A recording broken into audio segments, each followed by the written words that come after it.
तो फ्रेंड्स, आप देख रहे हैं अपना चैनल VBA सीनियर।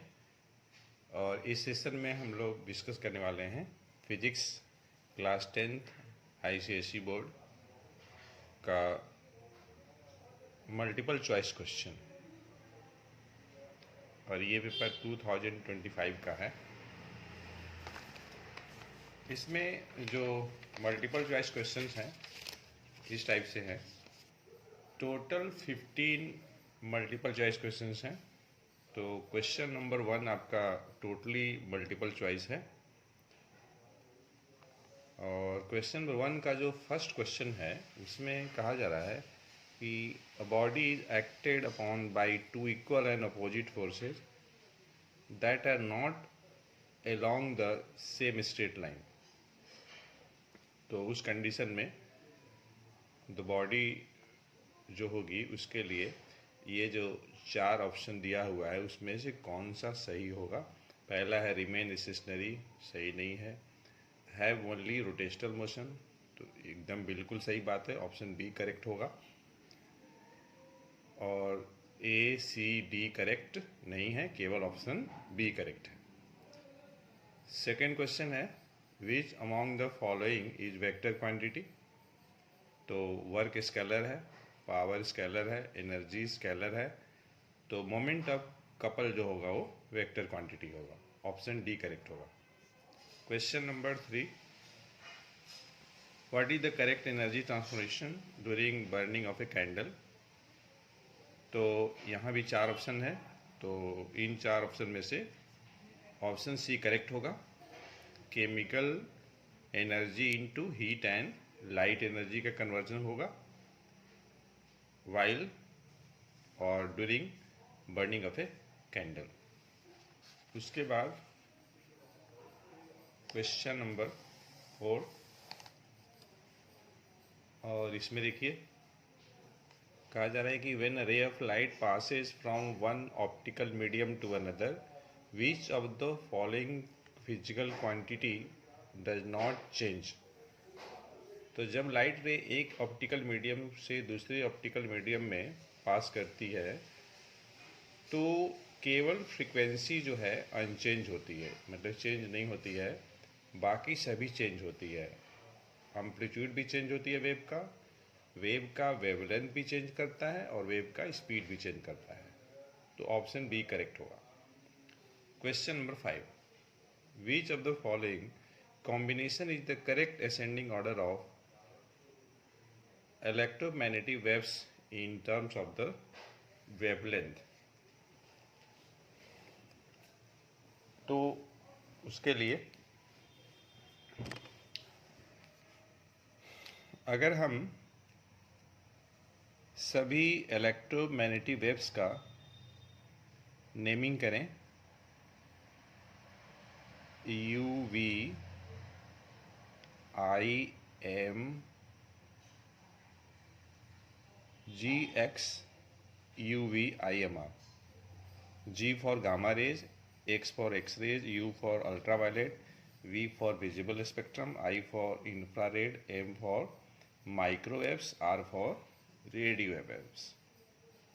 तो इंक्रीजिंग ऑर्डर ऑफ वेवलेंथ, तो जब आप गामा रेज से रेडियो वेव्स की तरफ बढ़ते हैं तो आपका वेवलेंथ जो है इंक्रीज करता है।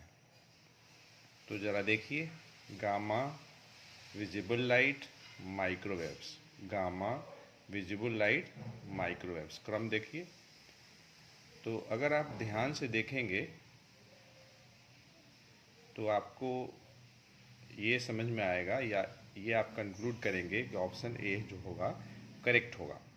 मतलब ऑप्शन ए ही ऐसा है जिसमें कि जो रेज का जो नाम लिखा हुआ है तो असेंडिंग ऑर्डर में लिखा हुआ है, ascending order in terms of the wavelength. ठीक। Question number 6, for a lever a graph is plotted with the load on y-axis and effort on x-axis. Which of the following represent the slope of the graph? तो जाहिर सी बात है slope जब निकालेंगे तो हमें delta Y upon delta X होगा। Delta Y से लोड मिलेगा, डेल्टा एक्स से एफर्ट मिलेगा, लोड अपॉन एफर्ट, तो मैकेनिकल एडवांटेज होगा। मतलब इस केस में ग्राफ का जो हम स्लोप निकालेंगे वह स्लोप मैकेनिकल एडवांटेज रिप्रेजेंट करेगा लीवर का। और 7 में बोल रहा है कि 7 for a real image found by a convex lens, the ratio of the size of image and size of object equals to 2:5। 2/5 क्या हुआ आपका 0.4 हो जाएगा, लेस देन 1। मतलब मैग्निफिकेशन जो है आपका आ जाएगा +0.4। मतलब लेंस आपका कॉन्वेक्स लेंस है और मैग्निफिकेशन का रेशियो है आपका 0.4 है। ठीक, तो हमें ये बताना है कि इस सिचुएशन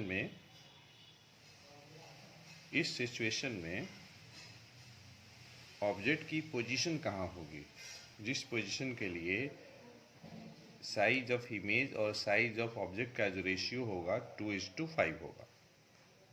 तो 4 ऑप्शन में से ऑप्शन बी आपका करेक्ट होगा, beyond 2F। Question number 8. A ray of light is incident normally on a face of an equilateral prism. The ray gets totally reflected at the second refracting surface. Total deviation produced in the path of the ray आपका 60 degree हो जाएगा। इसमें ये जो 4 option है उसमें से option B आपका करेक्ट होगा। उसके बाद है next 9. In a closed circuit containing a bulb and a cell, electromotive force epsilon and terminal voltage capital V is related as। तो इसमें ऑप्शन बी आपका करेक्ट होगा, terminal voltage equals to epsilon minus IR, क्योंकि circuit closed है, circuit में current flow कर रही है। Question number 10. A metal piece of mass 5 gram has thermal capacity 2.5 joule per Kelvin. If the mass of the metal is tripled, then specific heat capacity will be। Specific heat capacity amount of mass पे depend नहीं करेगा, इसलिए confuse मत होइएगा यहाँ पे triple से। Thermal capacity 2.5 joule पर kelvin है, मास दिया 5 ग्राम, तो यहाँ से स्पेसिफिक हीट कैपेसिटी आप निकाल लेंगे थर्मल कैपेसिटी में मास से डिवाइड करके। तो ऑप्शन डी आपका करेक्ट होगा, 0.5 जूल पर ग्राम पर केल्विन। Question number 11. यह question assertion reason based question है। असर्शन में एक स्टेटमेंट दिया है, as the level of water in a tall measuring cylinder kept under running tap rises, the pitch of the sound gradually increases. एकदम बात सही है, असर्शन करेक्ट है। अब रीजन में देखते हैं कि रीजन में जो दिया है स्टेटमेंट सही है कि नहीं है। अगर वो सही है तो असर्शन का करेक्ट एक्सप्लेनेशन है कि नहीं। तो frequency of sound is inversely proportional to the length of the water column, एकदम बात करेक्ट है। इसका मतलब ये हुआ कि both assertion and reason are true and R is the correct explanation of assertion A. Option A आपका correct होगा। Question number 12. In the given circuits Y and Z, ये वाई है ये जेड है, registers R1 R2 are connected in. दोनों देखिए होगा, दोनों सर्किट में वाई जेड में जो रजिस्टर हैं पैरेलल में है। कैसे पता चला? तो ये देखिए सेल है, सेल का पॉजिटिव टर्मिनल है, नेगेटिव है। सेल के पॉजिटिव से करंट ओरिजिनेट होगी, यहाँ पे दो पार्ट में बटेगी, एक पार्ट में करंट ऐसे आएगी, दूसरे में ऐसे जाएगी, फिर यहाँ पे कंबाइंड हो जाएगी। ठीक, तो यहाँ पे R1 R2 पैरेलल में कनेक्टेड है। इसमें ज़रा चेक किया जाए, सेल का पॉजिटिव टर्मिनल करंट ऑरिजिनेट होगा, यहाँ पे से दो पार्ट में बटेगा, फिर जाके कंबाइंड हो जाएगा।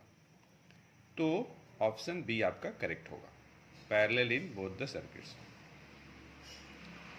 Question number 13, a radioactive element P emits one alpha particle and transform to new element Q.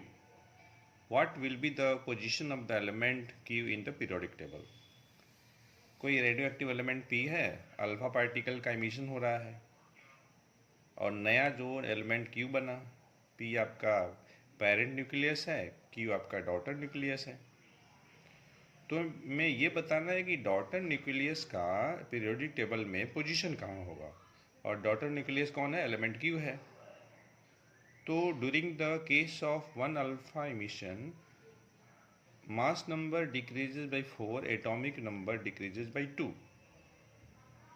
तो P का जो एटॉमिक नंबर होगा और Q का जो एटॉमिक नंबर होगा, तो P के एटॉमिक नंबर ज़्यादा होगा Q के एटॉमिक नंबर से, कितना, 2 ज़्यादा होगा। इसका मतलब ये हुआ कि पीरियोडिक टेबल में Q जो होगा 2 ग्रुप P के लेफ्ट हैंड साइड होगा, ऑप्शन डी करेक्ट होगा। Question number 14, each of the substances given below is supplied with the same amount of heat. Which one will attain the highest temperature? Substance हमारे पास lead है, aluminium है, copper है, iron है, इन सभी को same amount of heat supply किया जा रहा है। तो इनमें से, इन चारों में से कौन ऐसा है जो कि सेम हीट सप्लाई करने पे हाईएस्ट टेम्परेचर अटेन करेगा? यह वही होगा जिसकी स्पेसिफिक कैपेसिटी सबसे कम होगी। तो टेबल आप ध्यान से देखिए, सबसे कम स्पेसिफिक हीट कैपेसिटी लेड की है, मतलब ऑप्शन डी करेक्ट होगा। Question number 15, the following figure shows a small bar magnet falling freely through a copper ring. ये कोई कॉपर रिंग है, कोई मैग्नेट गिर रहा है, ऑब्जर्वर यहाँ पे है। For the observer A, the direction of the induced current will be. तो यहाँ पे देखिए मोशन है इसमें, ये क्लोज कॉइल है, ये एक तरीके से कॉपर रिंग। तो लेंज लॉ अगर हम अप्लाई करते हैं तो ये बार मैग्नेट मोशन के चलते इसमें अगर करंट इंड्यूस्ड अगर हो रही है, तो इस इंड्यूस्ड करंट का डायरेक्शन इस तरीके से होगा कि मानो वह जिस कॉज से प्रोड्यूस हो रही है उसी कॉज को अपोज करेगी। यह तभी पॉसिबल है जब इस कॉपर रिंग में करंट का डायरेक्शन इस टाइप से होगा कि यह जो फेस है, यह फेस नॉर्थ की तरफ बिहेव करेगा। तो नॉर्थ की तरफ बिहेव करने का मतलब ये है कि इसमें करंट की डायरेक्शन एंटी क्लॉकवाइज होगी, एंटी क्लॉकवाइज होगी करंट का डायरेक्शन, तभी ऐसा पॉसिबल है। तो अब देखिए, इसमें दो चीज़ें हैं। अगर ऑब्जर्वर ए से अगर केवल देख रहा है तब तो फिर ऑप्शन बी करेक्ट हो जाएगा, anti clockwise when magnet is above and below the ring. लेकिन अगर हम ऑब्जर्वर का दोनों पोजीशन देखते हैं, एबव भी और बिलो भी, तो फिर उस हिसाब से ऑप्शन सी करेक्ट होना चाहिए, anti clockwise when magnet is above the ring and clockwise when magnet is below the ring. C option correct होना चाहिए। ठीक, तो फ्रेंड्स इस सेशन में इतना ही। Thanks for watching.